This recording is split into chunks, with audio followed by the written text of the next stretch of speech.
Hello and welcome back, and thank you for being here with me today. My name is Jessica Knight, and this is the Relationship Recovery Podcast. Last week, or 2 weeks ago, I did a podcast on the cycle of abuse, and in that podcast I said, you can't change the behavior, but you can change your response to it. I've been thinking about that a lot, and I wanted to unpack it a little bit more, because what I was really talking about was boundaries. And setting a boundary with an abusive person is almost impossible. Today we're going to go over 3 things. Why is it so hard to set boundaries with an abuser? How to regulate yourself so you can get in touch with what you need and how you feel. And how to actually set a boundary with an abuser. When I think about setting boundaries, I typically think that I'm setting a boundary to keep somebody in my life, not to get them out of it. If I really want to remove someone from my life that I don't really care about or that I'm not, emotionally attached to, it is easier. I could just say, I don't want to talk to you anymore. I could block the call. I could just stop responding. There's ways to remove them that's not emotional. When healthy people set boundaries with each other, they're usually respected.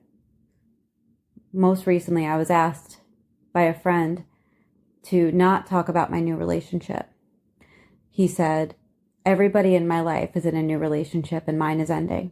And I would really appreciate it if you didn't vent to me about it or talk to me about it. I support you, but I can't hear it right now. And I said 100%, totally fine. Absolutely. I didn't take it as an attack. I didn't take it as him not wanting to know about me. I didn't take it as him being mean to me. It was, nope, you got it. I'm sorry that you're going through what you're going through. A few years ago, I had to set a boundary with a good friend of mine because he kept making comments about me being a single mom and not being able to hang out anymore. That's essentially how they sounded. They weren't degrading. It wasn't mean. He wasn't trying to be mean. He was trying to joke with me, but the truth is that I was a single mom and I was struggling and I wasn't hanging out and I really couldn't. I was tired. I had a 1-year-old and I had to ask him to stop doing that. And I was afraid to do that because I didn't want to say, hey, please stop joking with me, because I do enjoy that part of our friendship. But I was growing an internal wall against him. And I knew that I was coming up with all this resentment and I didn't want to do that anymore. I cared about this person. And when I asked him, he said yes. And then we came up with a plan and that if he did do it, I was able to have a way to respond to him. And that we sort of reset, we got on the right page. That was really important to me because I didn't want this friendship to be coated with this hateful energy or this resentful energy over something that felt super sensitive to me. And those are 2 examples of what it's like to set a boundary with a healthy person, somebody who cares, somebody who's empathetic. When somebody cares and loves you and respects you, they will listen to your boundaries, even if it feels difficult at the time. But setting a boundary with an abuser is very difficult, and there's nothing quite like doing it. When you set a boundary with an abuser, they typically become more abusive. When you call them out on the behavior, when you ask them to stop yelling or to stop being cruel, or when you create distance and detach due to their behavior, or even when you set boundaries in response to their abuse, they usually will react with more abuse or call you abusive. They claim that they're being abused by you because of you setting a boundary towards what they are doing that you don't like. They may even say that you don't care about how they feel and you are no longer listening to how they feel over listening to yourself. Which, if you're in this position, it's good because you're finally listening to what you need.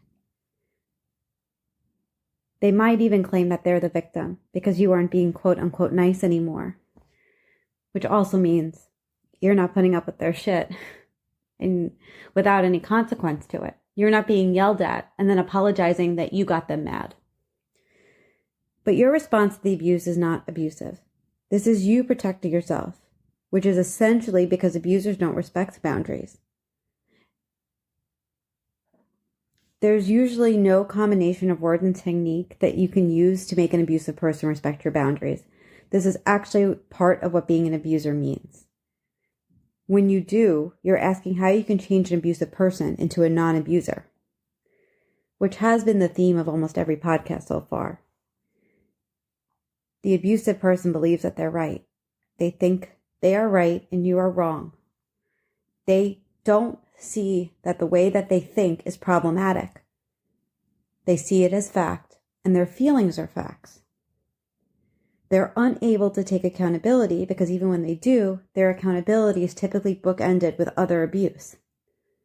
It might sound something like, I'm sorry for what I said, but I'm sorry I lashed out. If you didn't say what you said, I would have never gotten angry. You did this.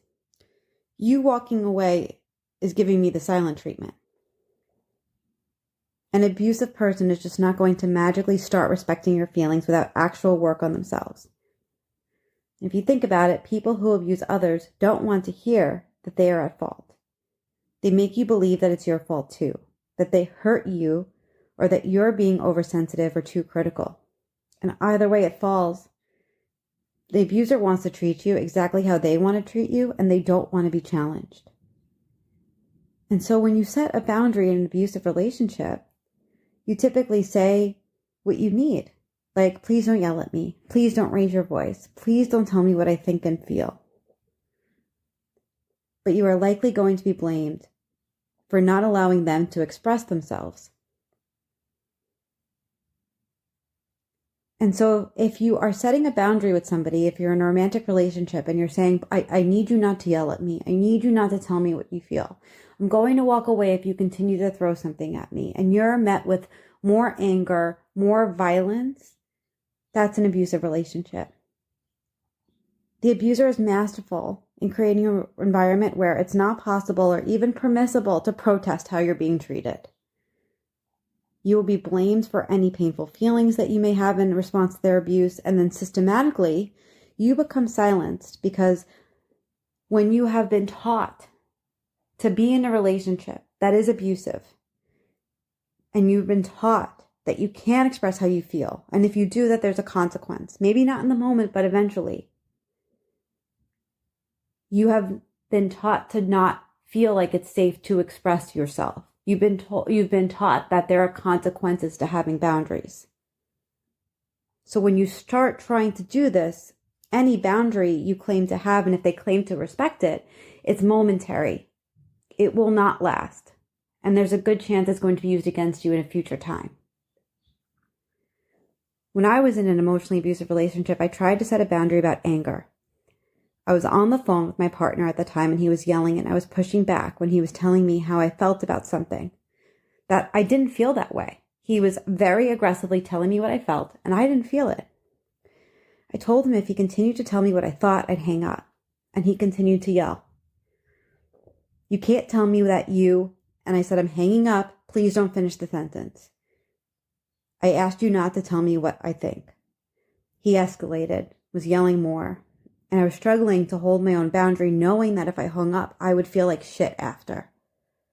I knew that I was going to feel guilt for hanging up because I'm not a crappy person, and I don't want to hang up on somebody. But but part of me knew I needed to. He continued to yell. And I said, I'm hanging up. I'm not going to be yelled at anymore. And he yelled louder and said, look at what you did. You did this to me. And hung up on me. So to be clear, the boundary I tried to set was don't tell me how I feel. And that was crossed. I did not keep my boundary, which is I could have just hung up the phone, when he then escalated and yelled when I said I was going to keep it. Then, when he yelled at me, I once again stayed on the phone and could have hung up. Instead, it escalated so badly because he realized I was not going to apologize for him abusing me. And then I got blamed for his outburst. So why didn't I hold the boundary? Why was that so hard? Because when you first start setting boundaries, they're going to feel really uncomfortable. I wasn't used to it. I learned to live in an abusive relationship. But I knew at that time I needed to start trying. I kept them really simple at the beginning. Don't yell at me, scream at me on the phone. I'm going to hang up the phone. If you continue to call my phone, I'm going to block you. If you throw something at me, I'm leaving. If you tell me what I feel and what I think, I'm no longer engaging in the conversation. I will be getting up and leaving, etc. A lot of us don't do the getting up and leaving part. We do the, I'm going to tell them what I think, but we don't get up and leave. And I'll get into that a little bit later when we discuss how to set a boundary. But in order to even get to that point, the point of leaving or even setting some boundaries, you will need to be able to regulate yourself and bring yourself back down to earth. You will need to be able to take some space when you need it. You'll need to be able to look at this relationship and ask, is this somebody who has the ability to stop being abusive? And there's a few things that you can do to try and get in touch with boundaries. I'm going to go through 7 of them. 1, start listening to your feelings.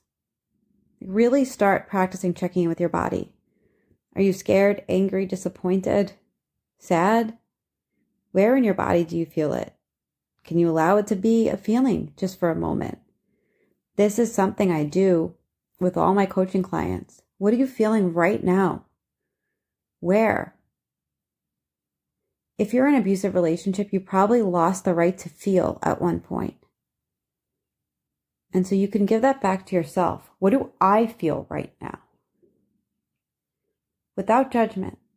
No, I feel but, or I feel and. I feel. Period. 2, I want you to start to ask yourself, if you could make any choice,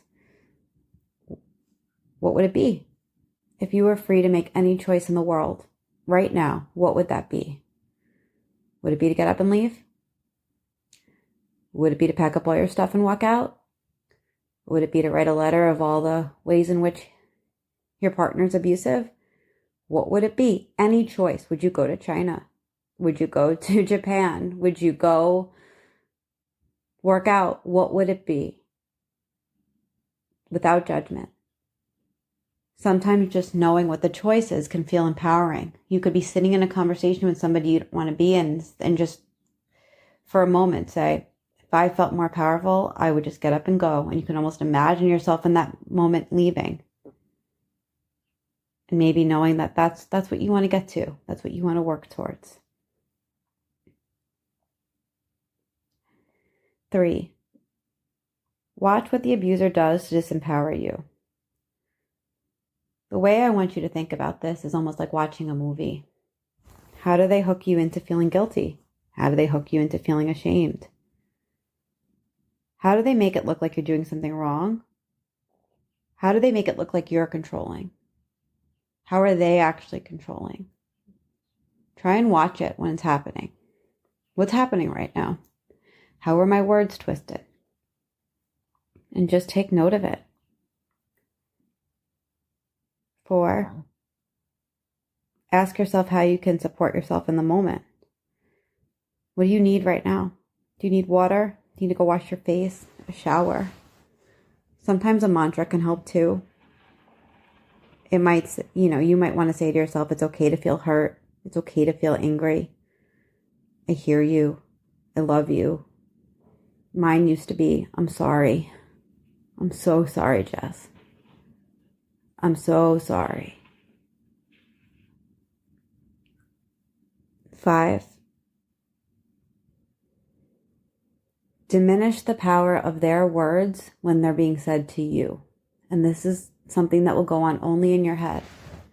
So if you're being told how you think about something, like you think every girl that texts me just wants to, just in your mind go, that's not what I think. I think he has shady phone behavior. Or if it's like, you think that, like just because you have an opinion, it's right. I have a right to my feelings. My feelings are never heard. Every time they say something, even if you're not saying it to them, say something back to yourself to disempower them. If they're like, it's your fault. I have such a crappy relationship with my family.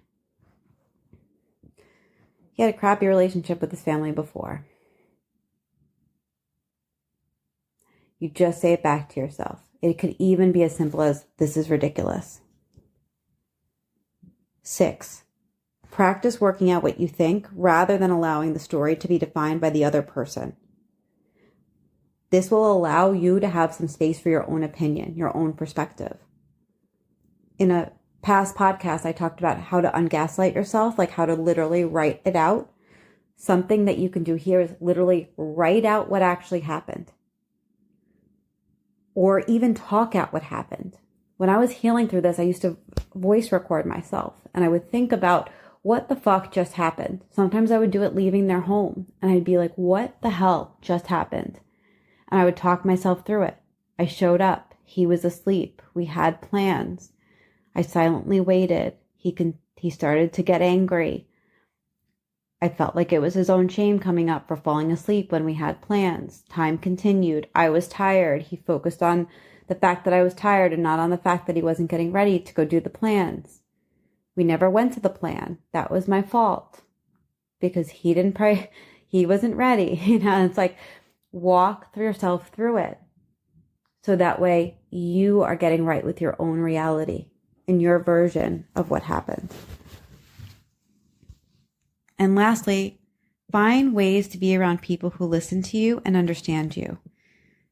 When I was going through this, there was only one person I felt that I could really be honest with, truly honest with. Other than that, it was really my coach at the time. And I'm this person for a lot of people. You may not feel like you can talk to anybody, but you can tell me. And so it could be immensely important to be able to speak to somebody that validates your personal experience for who you are, not in the dynamic.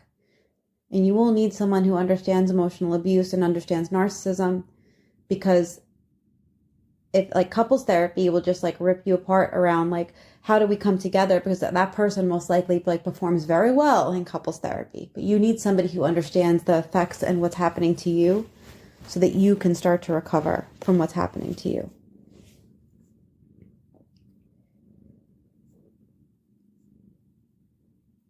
Just be honest with yourself. Really be honest with yourself with what's going on. And so I mentioned before, we're going to get to this point of what does it look like when you set a boundary and it's respected? Like, how do we get to the point where our boundaries are respected? And the truth is that we need to respect our boundaries first. That's why I just went through all these steps on how to help yourself get to a place of regulation, is because you're never going to get to a place where you can firmly set a boundary if you can't even stand your own 2 feet. Your boundaries are not going to be respected. So in order to set a boundary, you really need to have a stronger sense of self. Sometimes I recommend to people trying to set boundaries with other people in their life. Like, look in your life and be like, who can I set a tiny boundary with? Like, okay, maybe I tell my babysitter, like, no, like, you come in late almost every day. I need you here at 7 a.m. or I can't have you come. Something like, think about your life and think about where you can set some boundaries, not to just do them, but to almost practice standing on your own 2 feet. There's a coworker that constantly comes over to your desk and interrupts you, and you lose a lot of work time because you're engaging. Something you can say is, I love you and I love connecting. I would like to find a time where we can connect throughout the week, but having like kind of these interruptions throughout the day, they're throwing me off and it's causing me to stay late. And I'd really prefer if we found a better way. Things like that, easy boundaries. Because to set a boundary with an abuser, you really need to be firm. And the point of setting the boundary will be you need to be firm and then you need to remove yourself. So first comes the boundary, and then comes you removing yourself from the situation to keep yourself safe. That's the part that we typically sidestep, is the part that we need to then be safe. We're going to set a boundary, and then we need to go to a place where we feel safe. Now, what does that actually mean?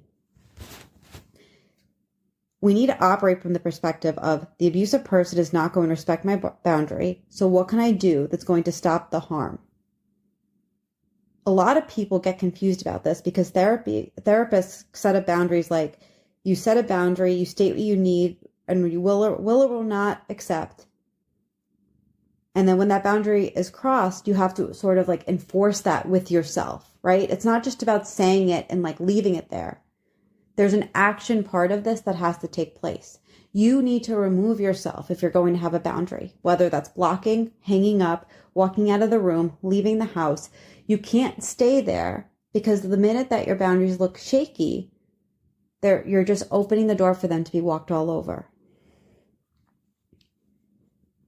You need a new model for boundaries. So if the boundary is typically, I express my boundary, it's heard, we move forward. It's now, I am setting a boundary, and then I am going to remove myself from the situation if the boundary is crossed. The new paradigm that I'm asking you to step into is that a boundary is something that actually stops the harm. I will walk away and I will leave if you continue to tell me how I feel. You can't rely on just statements like you can't treat me this way, I don't allow this in my home. Those are just words. Words are something an abuser can take and manipulate. This boundary has to include an action, which includes mental actions too, like you can look the other way, you can close your eyes, but you need to stop the contact. If they email you, block it. And I know I've said block already a few times, and it is actually very problematic, and it's hard to block somebody. And one day I'm sure I'll do a whole podcast on just blocking because it is extremely difficult. So I just want to let you know what I'm talking about right now is not blocking forever. It's blocking for a period of time so you can stop the engagement. So for example, if you're text fighting, you're going back and forth and you've asked them to stop and they're not stopping and they keep going, and you say, you can send me an email with your thoughts, but please, I need to focus on my work. I cannot have the text coming in my phone, and they keep going. You say, I'm blocking you for an hour. I will unblock you at 5:36. That's the boundaries I'm talking about here in regards to that. I'm not talking about blocking them forever and never talking them to again right now.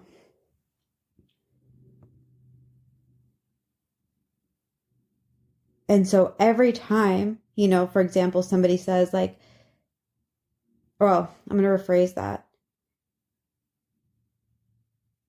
Every time that you're being yelled at or their voice is raised or they're throwing things, the boundary is, I'm leaving.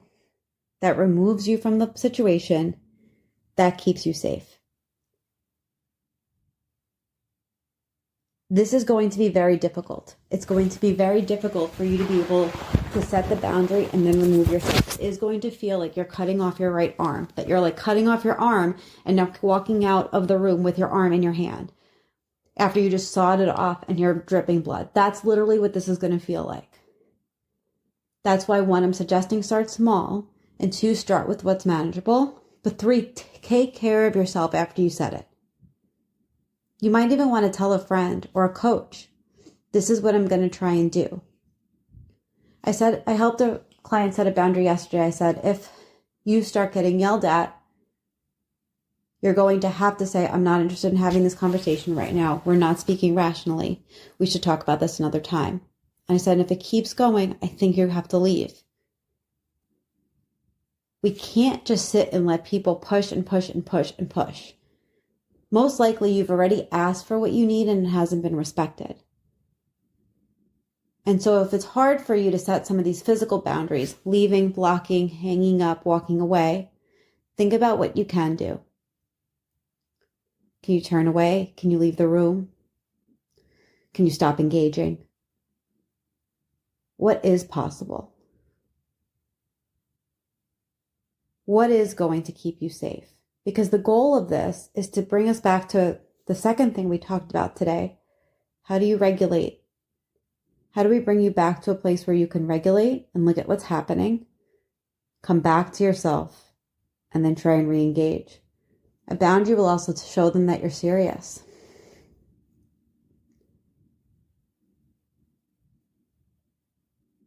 It's bringing to mind a memory of a boundary I set with the same guy around yelling. he did not plan an event with his friends and how he was going to get there, but he needed my help with something. And he said, I want this, like I want A. And I said, I can't do A, but I can do B and C. And one of them required him doing no work at all. The other one required him doing a little bit of work. And so he told himself that I didn't actually want to do C and was going to do B, which was like meet him halfway to pick something up or go to his house to pick something up. I said I would just go get it. He wanted me to go sit in his house with it. And I was like, I'm not doing that. And so, well, frankly, because I wanted my own time, my own space in my own home. And so I remember he called me to yell at me that he was going to be late to this thing with his friends because I didn't do what he wanted me to do, even though I said a week before I wasn't going to do it because that wasn't what I was agreeing to. And when I reflect back on that, I do remember hanging up the phone. And I remember that actually was maybe the first time it felt okay. I hung up. It felt so ridiculous that I was getting yelled at after I just helped. It just wasn't exactly what he wanted it to be. And he didn't plan, so he wasn't getting anywhere on time. But this had to be made into my fault. And I just said, I don't accept the blame today. Good luck. And I hung up. That was maybe one of the only times I ever hung up and felt okay. More came after that. But it did take going through the phases of hanging up and not feeling okay, hanging up and giving myself space, hanging up and maybe not picking up for the rest of the day, but choosing to send an email or a text later on in response rather than another phone call, got me to the point where I was able to create more and more space and regulate more and more, that I was able to set the boundaries that I felt I needed to set. That did help me get to a place where I felt like I was in my own power. And also that I could take care of myself and that I knew what was best for myself. And over time, it did remove me enough so that I was able to see the abusive behaviors and choose not to engage in it.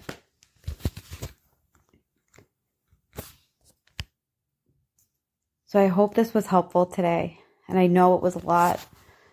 And I know it's probably also overwhelming. So if you do have questions, I'd love to hear from you. You can reach out to me at jessica@jessicaknightcoaching.com. And if you're in an abusive relationship and you're not sure what to do, you can reach out to me using that same email address or head to emotionalabusecoach.com. And I'd love to connect with you and see if I could support you.